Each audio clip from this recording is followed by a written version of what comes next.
World Champions of Baseball. The Philadelphia Eagles are Super Bowl champions. Eagles fans everywhere, this is for you.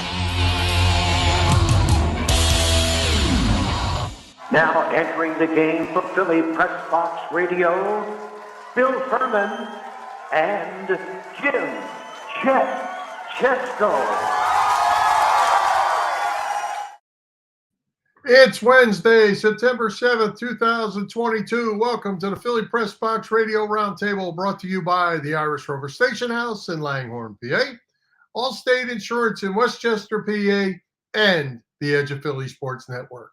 I'm Bill Furman. I'll be your host tonight, along with my partner, Jim Chet Chesko. Hey, Chet, we are loaded up tonight with a selection of our 9th annual Philly Pressbox Hall of Fame voting. We're talking the start of the NFL season. We're going to be making some fearless predictions. We have our annual Eagles preview with the voice of the Eagles, Merrill Reese, and we've got Phillies to talk about as well. And we're going to talk about Aaron Nola, by gosh, and you're going to have to answer to it. We might even squeeze in some college football if time allows. We are loaded up. Well, speaking of college football, Bill, I'm just wondering, how many hours of it did you watch between Thursday and Monday? I'm guessing quite a lot, some wild games, some great finishes. Oh, it was fantastic. I got a full 12 in on Saturday, no doubt, noon to midnight. Oh, my gosh. Never left the chair, actually. But I will say I got up and got a bunch of stuff done in the 103-degree Florida heat before 11 a.m. so I could get my shower and was sitting in my seat at noon. But man, what a good weekend to start the season off. Yeah, I'm sure you enjoyed it. That's right. Well, hey, we got a couple great guests joining us to cover all the football bases. As mentioned, Merrill Reese will be joining us, and Bettors Insiders Bob Vetrone Jr. Boop will be joining us again this year to make some weekly predictions and provide some good facts for the bettors. Always look forward to the annual visit from Merrill Reese, Bill, to help us preview the Eagles season. And yeah, we haven't talked to our old pal Boop in quite a while, so that's going to be a whole lot of fun. Absolutely. Hey, let's get to it. Let's talk some Phillies baseball, Chet. The Phillies coming off a miserable 1-5 road trip out west. They're still in good shape for the playoffs after last night's win against the Marlins. Nice ninth inning walk-off. And hopefully you didn't hurt yourself too bad jumping off the bandwagon out west and burying Aaron Nola. Sad for you, my friend. All right, here we go. First of all, it was a great win to start off this week-long homestand against two of the NL East bottom dwellers. That was great to see. I'm going to give Aaron Nola some credit. He was terrific last night.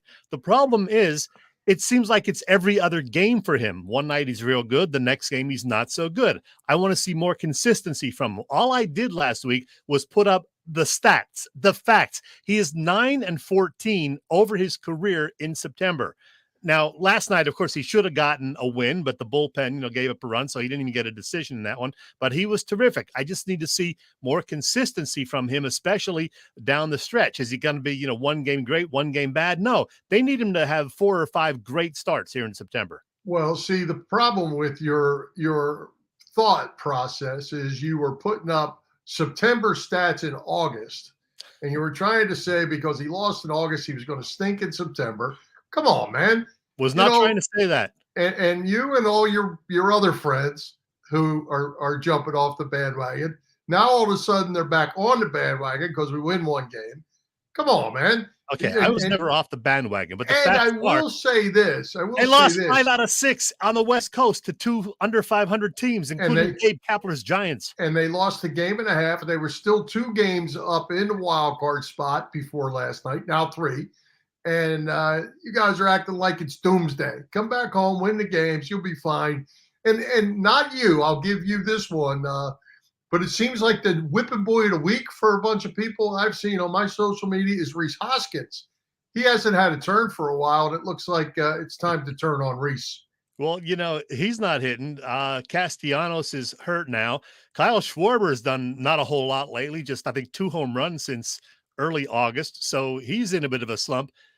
One thing in the Phillies' favor is that the Brewers stink. The Brewers lost again today, Bill. So Yeah. now it's a 3.5 game Phillies lead, plus the Phils have the tiebreaker. So, I mean, they may end up backing in if that is the case, but we'll take it, whatever it happens. But yeah, the Brewers are not really providing a whole lot of competition for them right now. Well, the Brewers sold out. Yeah. I mean, they sold out at the trade deadline, and they were sellers instead of buyers when they were in the hunt. They were actually in the second wild card spot at the trade deadline and traded their way out of the playoffs. I wonder what the true baseball fans in Milwaukee are thinking about what's going on out there. They got to be furious. Oh, yeah. I think, we actually brought that up a couple of weeks ago when it happened. Like, how can you even be a fan out there when the team doesn't care? I mean, I get it. Maybe you're where you are now. You're 3.5, 4 games out. And you say, well, we just don't have enough oomph to get there. But they were in it and they played their way out. Yeah. So Aaron Nola, next start will be against the lowly Washington Nationals later this week. Can you assure me that he's going to throw another gem, Bill? Well, I'm not going to assure you, but I'm going to think that he's going to be solid down the stretch. They're going to need him down the stretch. And he's still their 1 or 2. I mean, if they get to the playoffs, he's going to pitch one of those first couple games. They got to have him. And we'd also like to have Zach Wheeler back. Now, he was throwing yesterday. Sir Anthony throwing again and apparently had no problems at all. So, boy, it would be great to get both Zach Wheeler and Sir Anthony back, and maybe even Zach Eflin as a bullpen piece over the next week or two.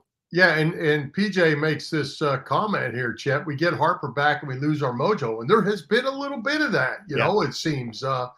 Harper is struggling a little bit out of the chute, but they're going to have to pick him up, and he's going to get hot again here before it's over. But boy, I hope so.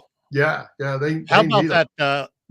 They scored a double where he popped one into shallow left field last night. Didn't run hard, which that happens with major leaguers sometimes. He had to really scoot to get to second base, just beat the throw from left field. Boy, that would have been disastrous if he was thrown out at second. Oh my goodness, especially because he didn't hustle. Yeah, and he was not happy with himself about that. And here's another comment from Big John. I don't know that the Mets are tanking. I think the Mets are stinking. And now Scherzer's on the IL. Right, Scherzer's out. The Braves are now, before today or going into today, are tied with the Braves holding the tiebreaker there. It could get all mixed up who the Phillies are going to play. So the Phillies have to win their games, and just let it fall where it does and be hot come playoff time. Yeah, I mean, the way it's looking, I think the Braves are going to win the East, which will drop the Mets to the wild card spot, and they may end up playing the Phillies in the first round, which would not be great. So, it might be better, as we've discussed previously, for the Phillies to slip to the final wild card spot and end up playing the Central Division winner. But you can't try to, lose games. So you just got to keep winning and hope for the best. Well, and the real challenge right now for the Phillies is that they've still got, 3 in Atlanta next weekend, 4 in Philly the next weekend against the Braves. 7 games. They're going to have to fare well. Yeah, you want to show that you can compete with those guys. And then they have a series with Toronto in there also, who they did not fare so well against up in Canada. Yeah, that's just a 2-game set there. Yeah. Wrapped around a bunch of those bad teams. Everybody else's bad teams, they should win 3 out of 4 every series. But that Braves 2 series, they're going to need to probably win 4 of those 7 games to stay where they need to. Well, let's keep beating these bad teams in the meantime. The Marlins. Well, we got our ace on the mound tonight, Bailey Falter, Bill. Bailey's a stopper, man. We can make fun of it, but he's getting the job done. He is. He's been one of the most consistent guys over the last several weeks. Yeah, absolutely. All right. We will have plenty more Phillies to talk about as we go. But hey, right now, Chet, let's talk about Allstate Insurance, because there's a good chance that your couch is getting more mileage in your car. It's time to get saving with Allstate's pay-as-you-go. Yeah, you know it, Bill. Allstate's pay-as-you-go auto insurance puts you in control. You only pay for the miles you drive with the same full coverage that a traditional policy offers. Pay-per-mile insurance gives customers greater control of their insurance costs. See how much you can save with pay-per-mile car insurance by calling your local agent. In Westchester, Pennsylvania, that, of course, is Dave Lavoie. Call Dave at 610-430-0700. Again, 610-430-0700. 888-700 and start to save more now that you are driving less. Well, hey, Chet, while we're taking a break, tell us what's going on over at the Irish Rover Station House. They're back from their Labor Day hiatus. Let's see what's happening.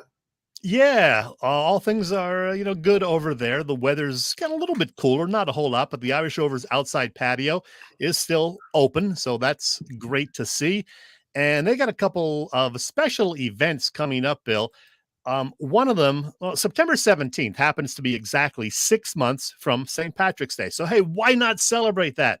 The Rover will. The halfway to St. Patty's Day event will happen that whole weekend, the 17th and 18th, probably the 16th, the night before as well. There'll be loads of Irish fare, even more than usual, including Guinness, Jameson, and St. Patty's cocktail specials. And I will absolutely be there at some point that weekend. But in addition to that, make sure you have October 1st on your calendar. That's the day this great Irish bar and restaurant goes German. It's the Irish Rover's annual Oktoberfest celebration featuring great German food, some special beers, the annual beer stein hoisting competition, etc.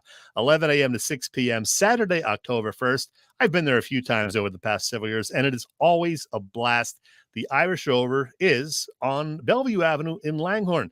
And check out their website. It is IrishRoverStationHouse.com. Hi, this is Ray Dinger, and it is always fun to talk sports with these two guys, Bill and Chet, on Philly Pressbox Radio. We're with you, Ray Diddy. Hey, Chet, while you're at the Irish Rover on the 17th and the Penn State Auburn game's on, look for me because I'll be there. Yeah, you are going to be there, and you're going to have a blast, I'm sure. You're making your way through the great Southeast over the next few days. I should say I am at the Atlanta office of Philly Pressbox Radio as we speak. And I will be next week too, but I got a little trip to Madison, Wisconsin in between where we're going to watch a little Ironman as Mike Furman competes in his sixth Ironman competition. So back at it. Remember we had Mike on a few years ago talking about the Ironman, and it's great. So this is his sixth one, and we're ready to go. Good luck to Mike. All right. Well, hey, Chet, the fans have spoken. Our 9th annual Philly Pressbox Radio Hall of Fame voting is complete. I think the fans got it right again. Well, in all honesty, Bill, it was really tough to pick and choose this year. A lot of great candidates, but in the end, our viewers and listeners went with one old school guy and one real good one from this century. We'll talk about that specifically in a minute. But how did we get here, Bill? Tell us. Well, to summarize it, the fans could pick up to 5 players on the 12-player ballot. They could also vote once per day. Top 2 vote getters automatically are in with the fan vote. Then you're going to pick one, and I'm going to pick one, and I have no idea who you're picking, and you have no idea who I'm picking. So that's right. That should be fun as we go. But, hey, here we go from the top to the bottom of the results, Chet. Our new guys that we added, some did not fare so well. Number 12 and last was Eric Desjardins. Number 11 was Clyde Simmons. Number 10 was Ron Hextall. And number 9, the guy who just never seems to get any support from our viewers, that would be Donovan McNabb, holding down 9th place this year. Number 8, the former Philly Darren Dalton. And number 7, a newbie to the list of candidates this year, the late, great Jerome Brown. Yeah, the McNabb and Dalton still hanging around at the bottom. It's pretty crazy. Yeah. Number 6, Jimmy Rollins. Number 5, Bob Boomer Brown. Number 4, Gary Lee Maddox. And Maddox did get some votes, but was still a distance 4th behind number 3. Yeah, number 3, just on the outside looking in with 12% of the votes, Chase Utley. And as you may recall, Chase was a guy who was a real near miss exactly 1 year ago. So again, he just misses automatic inductees based on the fan voting. So sorry, Chase. Yeah. Surprised me actually, because our number 2 is new to our ballot. And I thought he would get a lot of support, but I didn't know that he would make it. With 12.6% of the votes, David Akers. David Akers is automatically in based on the fan voting. Yeah, and I got to be honest, I voted for David because he had a great career. He made a few, Pro Bowls. He was Mr. Consistent as far as kickers for the Eagles, and even better the following year when he was with, I think, the 49ers. So great career. So congrats to David Akers, a new member of our Philly Pressbox Radio Hall of Fame. All right. Oh, I get to announce the top vote getter, do You- I not? Yeah. Our leading vote getter this year, Bill, was a guy that I'm going to guess that you supported. He had 14.5% of the votes, and that would be that 1960s era Philadelphia Philly, Johnny Callison. Yeah. Let's say we have Akers, we have Callison. Did the fans get it right? My personal opinion is they got it right with David Akers. I'm not so sure with Callison. I'm betting you voted for him, but you don't have to admit it. That's okay. He was a I very admit good it. player. He was a very good player, Callison, but Hallworthy, I'm not so sure. So, hey, Johnny Callison is in. So is David Akers. Congrats to them both. Yeah, I will say one thing about Callison in this group. I think he's very deserving. If we put him in some of the past groups, that we've had, he's probably not going to be ahead of a John LeClaire kind of guy. Yeah. But with this group, I think he was very well deserving, and I'd say the fans got it right. So that brings us to your turn, Chet. Who is your pick? I'm excited to hear this. Well, Bill, I gave this a lot of thought. I saw how the voting was going, and I mean, in looking at the top 2 or 3 guys, in particular, Johnny Callison, who I just talked about, I know he was a favorite of a lot of people, including you, a decent hitter, 264 overall, 271 as a Philly, 3 all-star selections, but not an all-time great, but still, he's in our hall. Congrats to him. So the guy I've decided to put into our hall is, well, the guy who was the very best at his position all time. I'm talking about that guy who we just mentioned, who never seemed to get a whole lot of support in the fan balloting, even though he is the very best quarterback in Eagles history. Yeah, I'm talking about Donovan McNabb. It is time that Donovan goes into our Hall of Fame. Great career with the Eagles, including all of those trips to the NFC title game and, of course, that one Super Bowl defeat. So he is my selection. And matter of fact, Bill, Donovan is very happy about his selection to our hall. His reaction? Number 5 will always love you. Thank you. There you go. Well, I'm going to tell you, Chet, you absolutely have shocked me with that pick. You have shocked me. So here's what I'm going to do. Was he your pick too? No, but I'm going to pass. I'm not going to add one. What? No, I'm not going to add one because I was certain. I'll just go ahead and say this, even though there's next year. I was certain you were taking Chase Utley or Jimmy Rollins. They were the 2 backup candidates for me in my mind, but I decided, you know what? McNabb deserves to be in there. He's been on the ballot longer, so I thought it was time he goes in. Well, and what I was going to do, if you took Utley, I was taking Rollins. If you took Rollins, I was taking Utley because they both deserve to go in together. Okay. One of them, to me, is not better than the other. And I go back to the Baseball Hall of Fame to get off the Phillies for just a second. Alan Trammell is in the Baseball Hall of Fame as a shortstop, and Lou Whitaker gets absolutely no support. Yeah. There is no Alan Trammell without Lou Whitaker. There's no Jimmy Rollins without Chase Utley, or vice versa. So you caught me off guard. I thought you were going to take one. I was going to take the other. So those were my 2 that I had lined up to go. I don't have another one besides those 2. So, okay. And we're not going to put them both in because that's not what we're doing. We'll remember for next year. I will pass. How's that? Sounds good. All right. So our final class of 22 Philly Pressbox Radio Hall of Fame, Johnny Callison, David Akers, and Donovan McNabb. Can he love us just one more time? That's a pretty good trio right there. Yeah. Donovan, we'll say hello one more time. Number 5 will always love you. Thank you.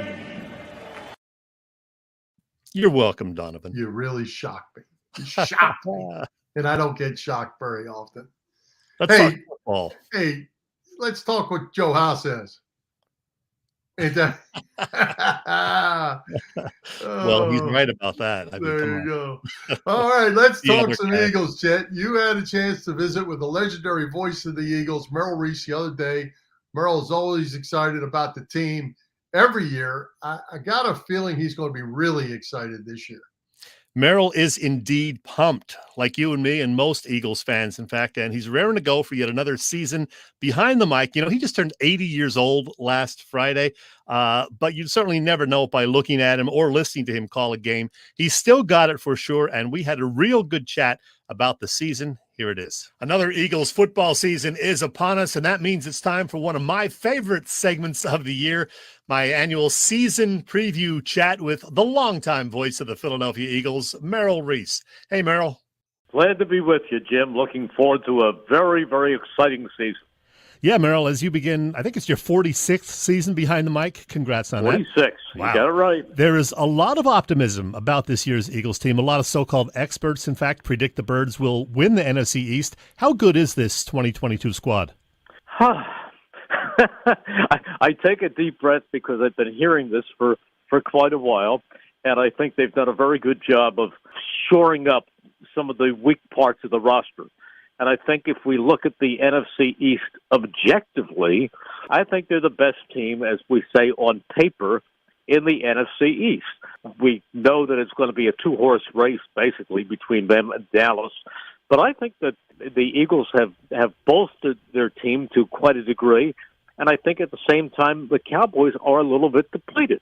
I mean, one of the great strengths of the Cowboys last year was the passing game, with the trio of receivers that they had with C.D. Lamb, Amari Cooper, and Cedric Wilson. And now Amari Cooper is a Cleveland Brown, Cedric Wilson is a Miami Dolphin. So they're left with C.D. Lamb, who's good, but he can be double covered. Their tight ends are nothing to rave about. I think their defense is very good, led by Micah Parsons, who had just a spectacular rookie year. In fact, I think he was the defensive rookie of the year in the league. But I just think that overall, when you look at the strengths of this Eagles team, it just, to me, looks like an overall stronger roster than the Dallas Cowboys. But as you know, the NFL is a war of attrition. And I say to people, if you can tell me what the rosters will be like when the Eagles and the Cowboys meet on December 24th, I'd have a much better idea of their records. Yeah, a lot of talent this year for the Eagles for sure. Much of the team's success or failure, of course, will come down to the performance of the quarterback. Are you confident Jalen Hurts, with so many new weapons around him, will take a big step forward? Yes. See, I didn't waver on that, did I? I gave you a quick yes, and I am confident because I think he's talented. I think he's dedicated. I think he's a leader. His teammates believe in him, and I think that when you look at the fact that last year he took steps forward, and he's really only started 20 games. So he's basically going into his second year as a starter. And I think that there will be some great growth this season. I think he's done a lot in the offseason to make himself better. The question that we hear so often brought up is about his arm talent. Let me tell you something. This guy has an arm. He's got a great arm. He's been measured by computer to have an arm in the top 15% of the starting quarterbacks in the National Football League. So there is nothing wrong with that arm. He has to improve his decision-making, his ability to read the defense quickly and react, things that young quarterbacks often have to do. I mean, people forget that Aaron Rodgers, who is maybe the best in the National Football League, of course you have to throw Patrick Mahomes in there also, but and of course, Tom Brady's still around too at the age of 87 or whatever he is. But when you look at somebody like Aaron Rodgers sat on the Green Bay bench in 2005, 6, and 7 before Brett Favre departed and he took the reins. There's a lot of learning that went on in those 3 years. Drew Brees, who will be in the Hall of Fame in 3 or 4 more years, Drew Brees was okay, but he certainly didn't set the world on fire. Otherwise, San Diego never would have let him go. And he was a free agent. He went to New Orleans. Miami turned him down on a physical, and he ended up with the Saints. And there he linked up with Sean Payton and put together a Hall of Fame career. But it took time. It wasn't overnight. Everybody is excited about the addition of A.J. Brown and even how he's going to help the fortunes of guys like Devontae Smith, Quez Watkins, and Zach Pascal. Now, we really didn't see much of A.J. Brown in the preseason. I know how you feel about preseason games, but how good is he? What's he going to bring to the team? Everything. He's an elite receiver. I've heard people say he's the best receiver the Eagles have had since T.O. Well, T.O. was, aside from all of his problems, T.O. was a great, great talent. And I'm not sure that I can put A.J. Brown in that category, with the limited exposure that we've had. But I think that he's a great, great talent, and he could be one of the great Eagles wide receivers that we've ever come across. He's that talented. As for the defense, while the overall statistics, weren't terribly bad last year, they really had trouble getting to the quarterback. Just 29 sacks the entire season. So with the additions of guys like Hassan Reddick and Jordan Davis, the return of Brandon Graham, who seems healthy, plus some actual linebackers for a change, will they be better at putting pressure on the quarterbacks? Sure, should be. Absolutely should be. I love Jordan Davis. I think he's just going to get better and better, and he's the guy who will crush the pocket and set up the quarterback for the edge rushers like Hassan Reddick and Josh Sweat. I think Fletcher Cox will be coming in and out of the lineup, and he'll be fresh, and he looks like he can't wait to get started. Brandon Graham is back, and he is healthy. You talked about the linebackers. I think as the season goes on, you're going to see more and more of Nakobe Dean, who is bright, and he is a great talent. And Kaiser White looks like a great acquisition. Yeah, I agree. I'm really looking forward to seeing what this defense can do this year. Hey, we're all pretty bullish about the upcoming season, but there are no guarantees, certainly. What's your biggest area of concern, Merrill? That's a good question. My biggest area of concern is always injury. Now, I say that knowing that this is a deep team. I mean, this is the best or one of the best offensive lines in the National Football League. And I think that the second five, the backup unit, is probably better than some teams' starting five. So I think they do have some depth. But in terms of concern, there's no one area that's the great thing. They have identified their problem areas. They have identified their needs, and they have filled them. At least on paper, they have filled them. I mean, the pickup the other day of Chauncey Gardner-Johnson as a safety, that was the last area that you wondered about. And now even that is deep. Marcus Epps has had a very, very good preseason. So I think all areas are covered right now. You just have to hope that they stay healthy, that they continue to progress. But I'm not worried about Jalen Hurts.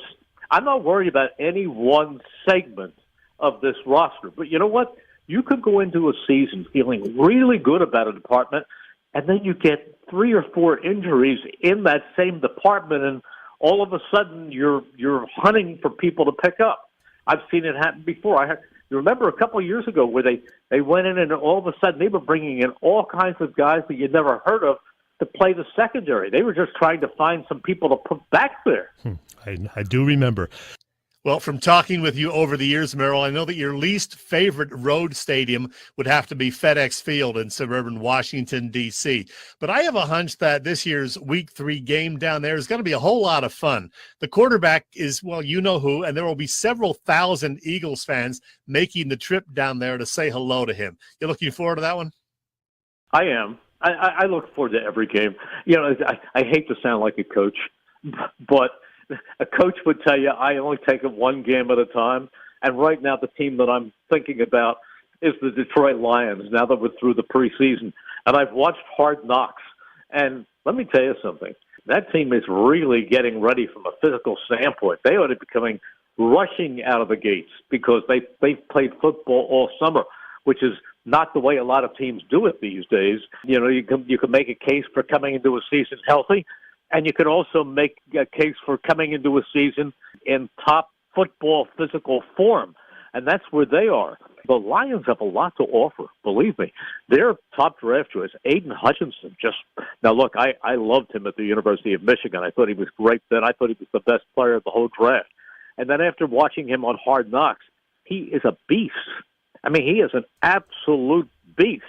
And I think playing in Detroit, everyone says, well, they're lucky. They get off to a start against a bad team. Lions are not a bad team. In fact, I read a lot of the preseason publications and prognostications. And there are a lot of people picking the Lions second behind Green Bay in the NFC North. So it is not going to be an easy opener. Yeah, take nobody for granted, that's for sure. Finally, Merrill, I'm thinking that you and I can do this little preseason chat for several years to come, because back in March, you signed a 3-year contract extension. Congratulations on that. Do you remember what you told Angelo Catali on WIP about him asking you if you might want to follow him into retirement? Do you remember what you said? Oh, no way. No way. They're going to have to remove me with a crane. That's how much I love it. You are the best, Merrill. Thank you very much for doing this for an 8th straight season here on Philly Pressbox Radio. Always great to get your insight. Have a terrific season. My pleasure, Jim, and let's hope that all the good things come together and we have a season that we can all be very, very excited about. Well, as always, good stuff. And I tell you what, Chet, we're going to get to our picks a little bit later on, but I'm as excited as Merrill, and that's pretty unusual. Yeah, Merrill is really upbeat about this team, as well he should be. He said it's a great roster. He said it's the most talented wide receiver crew that they've ever had during his time there, because, he mentions T.O., but you really don't have anybody great with him. You had Harold Carmichael and Mike Quick, but Carmichael was at the end of his career. Quick was at the very beginning. So he said this is the best tandem of wide receivers that they've ever had, and he's excited about this season. So am I. Yep, me too. Hey, one thing I will say that Merrill mentioned is Hard Knocks. It's been on for 18 years, and I have never watched it until this year. I've watched it a few times. I didn't watch it this year. Do you watch this year, though? I have. I've watched every episode, and it's really, really good. Yeah. So for anybody that wants to watch what goes on behind the scenes, check it out.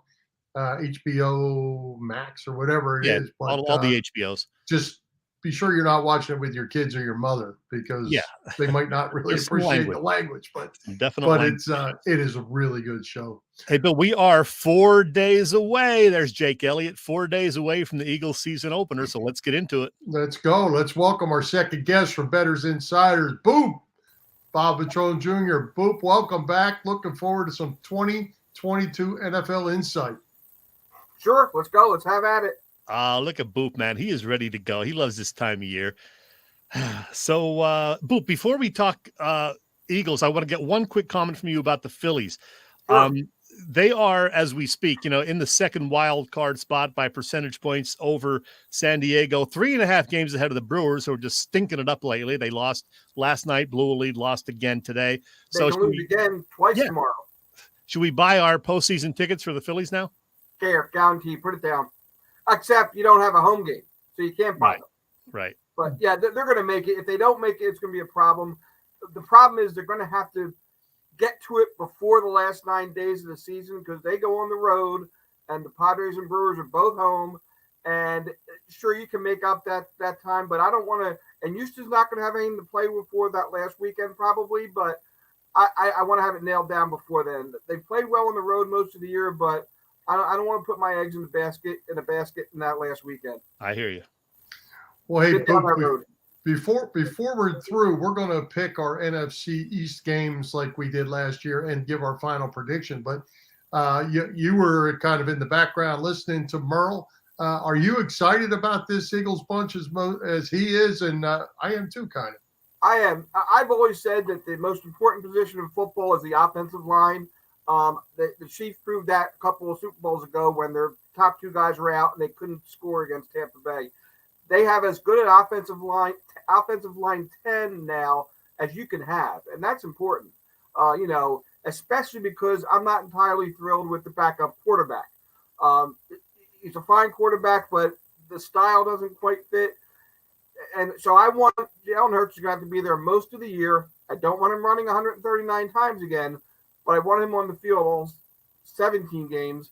So that's why the offensive line is the most important thing to me. The other little thing to look about is Avante was about to become a superstar, and now they've got another superstar wide receiver. And those of us in the know go back to the McGinnis Irving days when you just don't have enough balls sometime. And I'm hoping those guys can get through that the guy that doesn't gets 2 targets a game isn't real upset that the other guy got 8 as long as they win. We'll see how that plays out. Well, 2 things. Bill just became your best friend when you said the offensive line is so important because he loves to talk about the offensive line. He's going to talk about it later.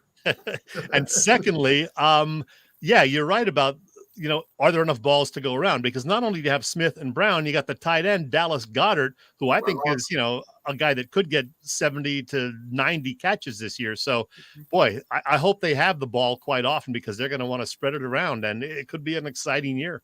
Yep, got a lot of overs on them. Yeah. So, Boop, how do you like the defensive personnel now? They strengthened that front 7 incredibly, and then late here they've turned around and then improved the back end as well. Yeah, Rossman never stopped working in the all season, which you got to admire. I'm not a big college football guy. I got to admire they went out and got 2 pretty good defensive players from the national champion, who was a real good team to watch. A lot of people didn't expect them to win that title game. I like the pedigree that they're coming in with that. The lineman's going to have pretty much an immediate impact. The linebacker's going to take a little bit, but I'm looking at a game in November and December where might just be the 2 best defensive players on the field. And that's something to look forward to. So they did real good perking up the defense where they needed to. And like I said, they never stopped doing it. They did it throughout the summer, right up into the fall. Let's get to those picks, Bill. Display a captain helps also. That was also important. Yeah.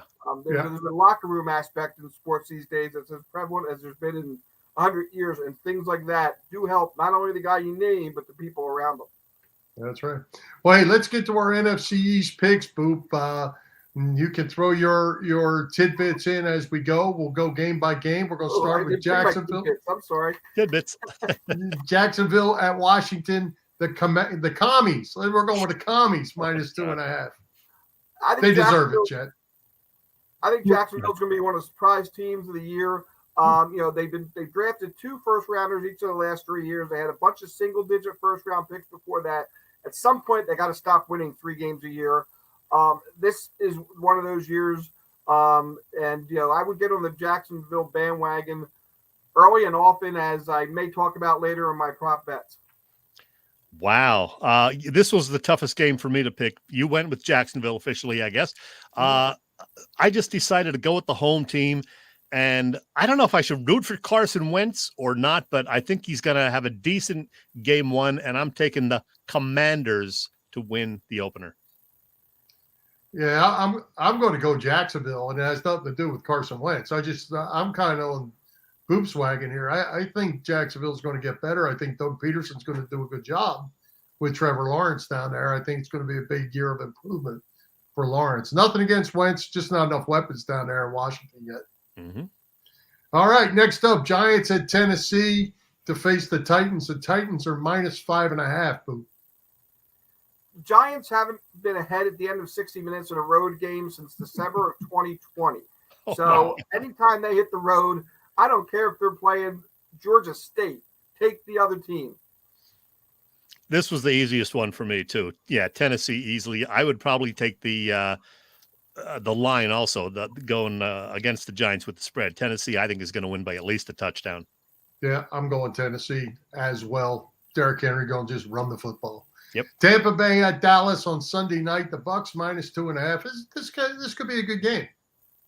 It could be, but I got a little Tom Brady tidbit for you.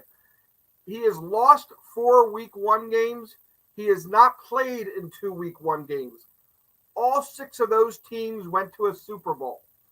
How's that for a pretty odd stat? Yeah, that ain't happening this year. Yeah. So anyhow, Tom Brady is still Tom Brady. Someone's going to have to pay for him having to pay some alimony.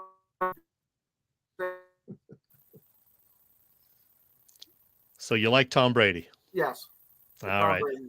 I would not be shocked if Dallas won this one. They're at home. We know that Brady sometimes does struggle in the opener, but yeah, I got to go with the Bucs also in this one.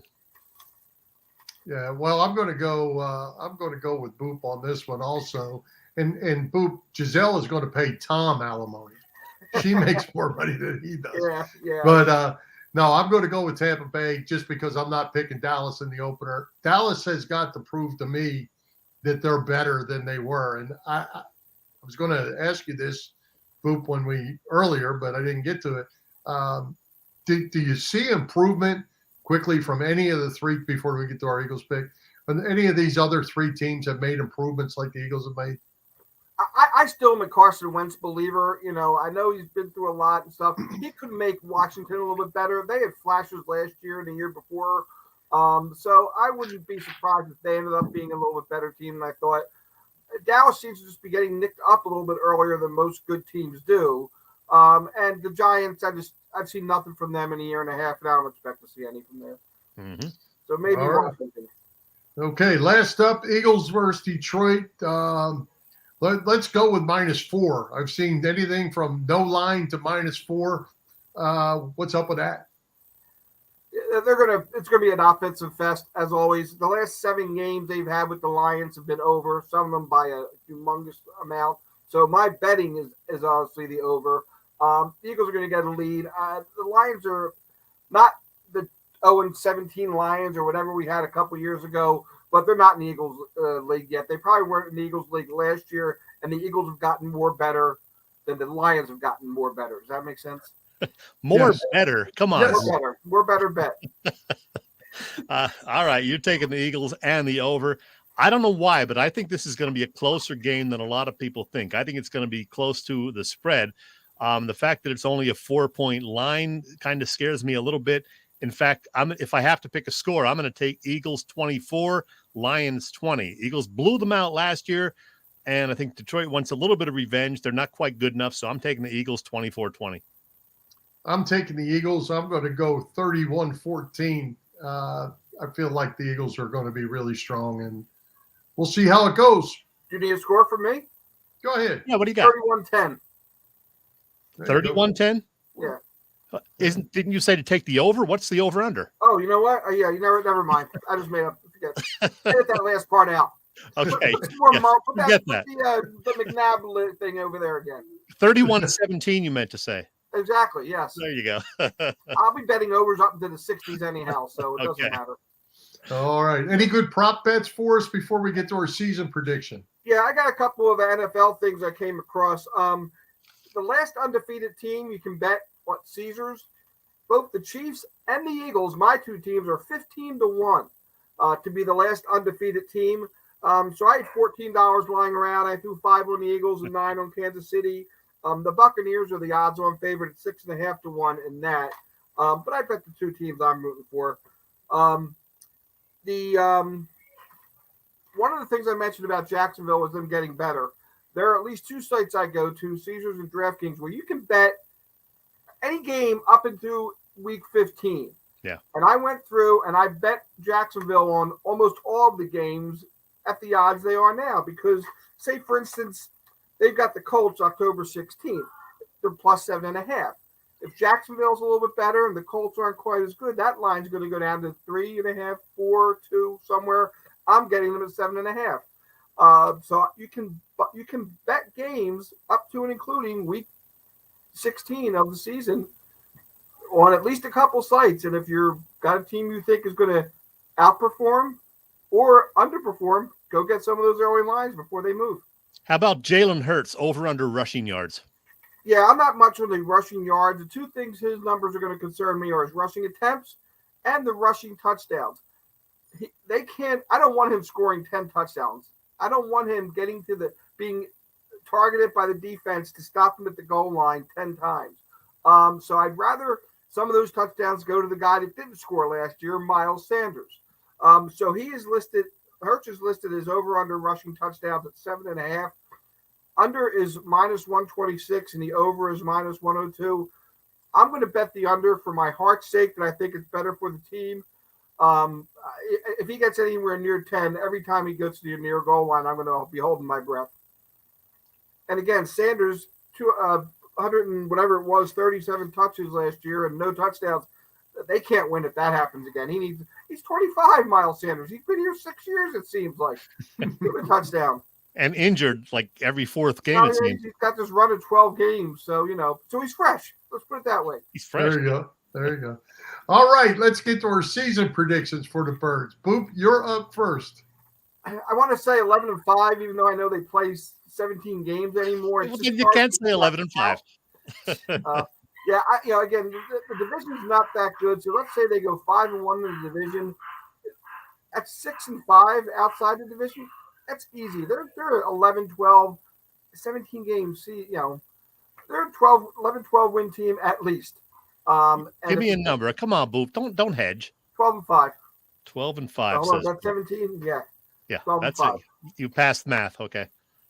I heard Ray Didinger say a couple of days ago on the NFL, or that the NFL Network folks actually think, a lot of them, that the Birds will make it to the Super Bowl. And WIP's Jody Mack has them going to the Super Bowl too, losing, believe it or not, to the Dolphins. I don't know about that. Guys, I've thought about this quite a lot over the last few weeks, and I keep going back to 10, 11, or 12 wins. Most of the time, though, I end up on 11, so that's going to be my prediction. 11-6 and the NFC East title, and then who knows? Well, I'm going to tell you, it almost – Boop and I have not spoken in 8 months since we were on here last time. Yeah. I'm going 12-5. I'm going with them losing one division game. I'm also going to say there are other tough ones at Arizona, at Indianapolis, Green Bay at home, Tennessee at home, and one of the division games. They're the 5 tough ones. Steelers have no new quarterback, whatever that is. The Bears come in, they're no good. They win 5 in their division. I'm going 12-5. And the other thing, and Merle mentioned this, and so did Boop actually, the fact that they can go 10 deep on the offensive line, if they do get nicked up, they got replacements. It's not like they're going to fall apart if they lose a guy. I think this team is just going to be strong. And, there's always that letdown game somewhere along the line. It'll probably happen. But I'm thinking 12-5. And going to the Super Bowl is not out of the question in my mind. And I am not a homer. You know that. Oh, I agree. I'm with you on that. I bet them to win the division. I also bet them on the over, which was 9.5. I didn't get it when it was 8.5, but I got it at 9.5, and I went over. So, Boop, you like my chances over 9.5? Yes, nice job to jump on that when you did. Yeah. All right, we'll see what happens. All right. One other quick prop bet for you. Yep. Since we're talking here, the Chiefs, my other team, the Chiefs, have won 7 straight opening days. They've gone over in all 7. And Andy Reid, in fact, is 12-2 in his last 14 opening days. 8-0 on the road. Andy Reid hasn't lost a Week 1 game on the road since 2007. Wow. All right. Hey, I'm putting that money out, Boop. Hey, Boop, who put together the Chiefs schedule? It's brutal. Me and Eddie Gottlieb did it on napkin at Owen and Hornets 50 years ago. Brutal schedule. Yeah, well, it won't matter. They're going to go 15-2. 15-2. Ooh. Wow. He's a bit of a homer with the Chiefs. A little bit. I would say. All right. I thought I grabbed my Chiefs shirt when I was upstairs, and I didn't feel like going up and getting the change. So, Boop, are you going to be joining us every week? What do we got going on this year? Yeah, I can be a pain in your butt for every week for the next 18 weeks. Sure. No problem. We'll work it out. Some weeks you'll just give us some picks. Other weeks you'll come on and, do a quick hit with us. We'll figure it out. Yeah, Pony Express, Morse code, something. We'll figure it out. Good. All right. Keep it going over there at Spitz, too. Splits. I will see you at Splits, Boop. I'm going to come down and visit you. Sounds good. Love to have you, Chet. All right. All right. You're there. My wife's there. So. Yeah. All right. All right, Boop. As always, we appreciate it. Let's do it again. Good to see you, gentlemen. Thanks. All right. Hey, Chet, let's give a shout out to all the shows at the Edge of Philly Sports Network this week. As usual, wall-to-wall coverage. The network continues to grow. Catch all the action at www.eopsports.com, as well as Edge of Philly Sports on YouTube. You can find this show on Philly Pressbox Radio YouTube channel as well. Hit those subscribe, follow, and like buttons. We need them. And share with your family and friends. Yeah, we had a nice little splurge in our subscribers on YouTube, and then it kind of stalled out again over the past few days. So let's get to it. YouTube channel, Philly Pressbox Radio. And we've got a bunch of new viewers and listeners over the last few weeks, which is nice to see. So make sure you do subscribe and follow us in all the appropriate places. We're happy to have you with us. That's right. Well, hey, Chet, great guest tonight in Merrill Reese and Bob Vetrone Jr. Who's coming to Philly Pressbox Radio next weekend? Yes, we have a schedule change for next week because you're busy running the I got things to do on Wednesday. So next week, Bill, sorry to say to all of our wonderful viewers and listeners, you'll have to wait another day to see us next week for this top shelf show. We will come your way next Thursday, the 15th, and we'll do so at an hour earlier, 6 p.m., right during dinner time. We will be here Thursday at 6 p.m., and we will have with us this guy. He is an Eagles reporter these days with the 33rdteam.com. That, of course, is Paul Domowitch. A real good website, by the way, if you're a football fan, the 33rdteam.com. And you know that Damo is terrific. He's been with us many times, and we look forward to having him back next week, Thursday at 6 p.m. Mark your calendars. Yeah, Damo's been writing some really good stuff. I've been checking it out. Really good stuff. Yep. All right. Looking forward to that. So just one next week. I think just one next week, and then we'll talk also Phillies and whatever else we can get to. And then as the baseball season, moves closer to its wrapping up point, we'll have to talk both Phillies and Eagles every week. So maybe we'll have a Phillies and an Eagles guest every week. All right. Sounds good. We got it going on.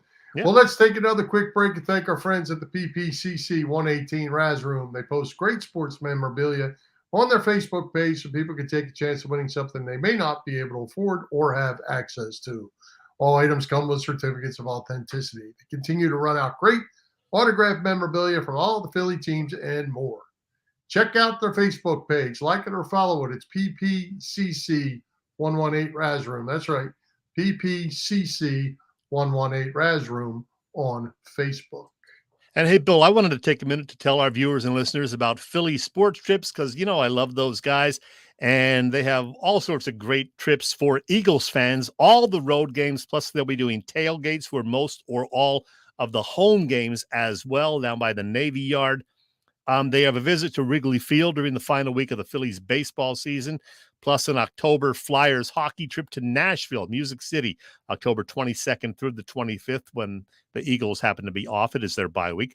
Get all the details on their website, phillysportstrips.com. They are terrific, do a great job with all those trips.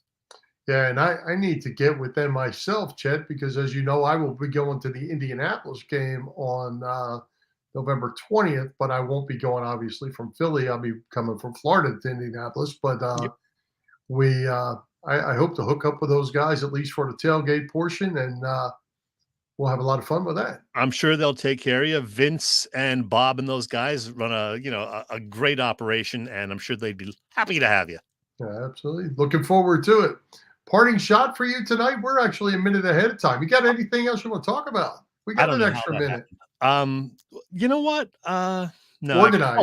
Organized. Penn State. What did you think about the Nittany Lions opening night win? There were some highs, there were some lows. Yeah. Well, I'll tell you what. I'm glad we got to talk about that. Yeah.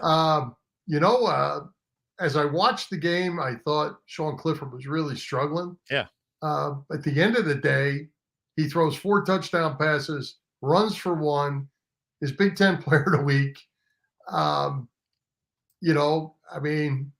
What can you say? It was a good win. It was a hostile environment out there at Purdue, and Penn State did what it took to get the job done, and that's better to be 1-0 than 0-1 and talking about these things. Yeah, I didn't know he was the Big Ten Player of the Week. He did struggle early on, but, on that final drive, he was terrific.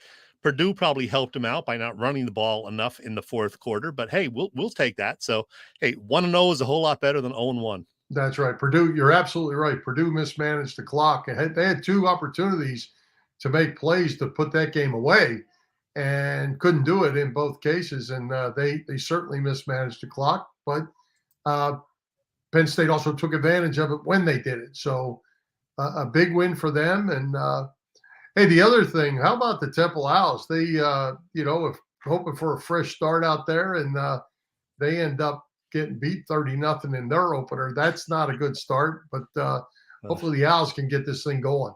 Well, I think they have powerhouse Lafayette on the schedule this weekend, so get back on track.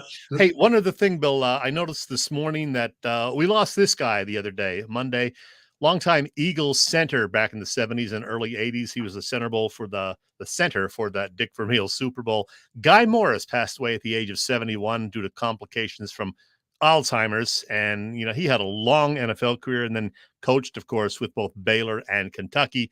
And he left us way too young, the age of 71 on Monday. Yeah, what a fine player he was.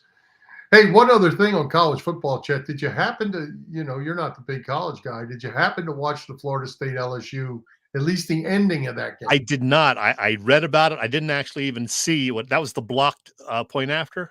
Blocked point after. Yeah, I read about it. Didn't actually see it happen, though. But do you know the 5 or 6 plays that led up to that? No, I do not.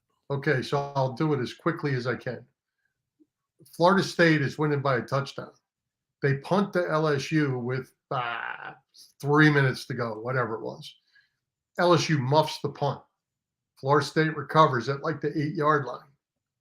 They're going to go in and score to win it, to go ahead by 2 touchdowns. The announcer is saying, let them score. Let them score. You can't win without the ball. You got to get the ball back.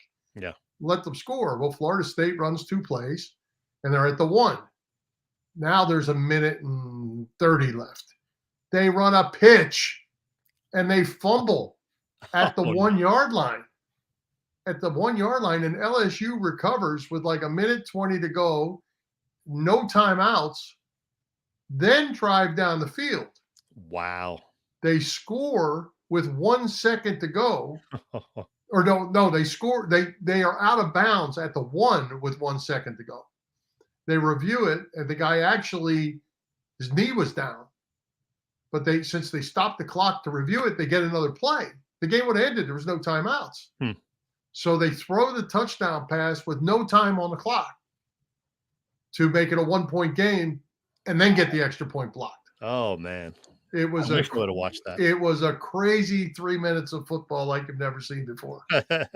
All right. Parting shot time? I have no parting shot. Do you? All right. I do. Just a couple of quick odds and ends. Bill, I've been watching some of the U.S. Open tennis action, and there's been some great matches, but they're now moving into the semifinals, and I'm just wondering how much interest there is now that Serena Williams is gone, Coco Gauff has been eliminated, Rafael Nadal as well. Of course, Federer and Djokovic aren't even there. Record tennis ratings last Friday on ESPN when Serena played her final match. She lost, Most of the men and women remaining aren't exactly household names, but today, American Francis Tiafoe, who's upset Nadal Monday night, he's a 24-year-old from Hyattsville, Maryland, won again to move into the semifinals, and he's developing quite a following, so keep an eye on him, Francis Tiafoe. Bill, back in the 1970s, this lady was, something of a favorite of mine. I don't know why, but her name is Carol Wayne. She always played the dumb blonde in sitcoms, and most notably her more than 100 appearances as the matinee lady with Johnny Carson on his Art Fern's Tea Time movie sketches. Yeah, I wonder why I liked her so much.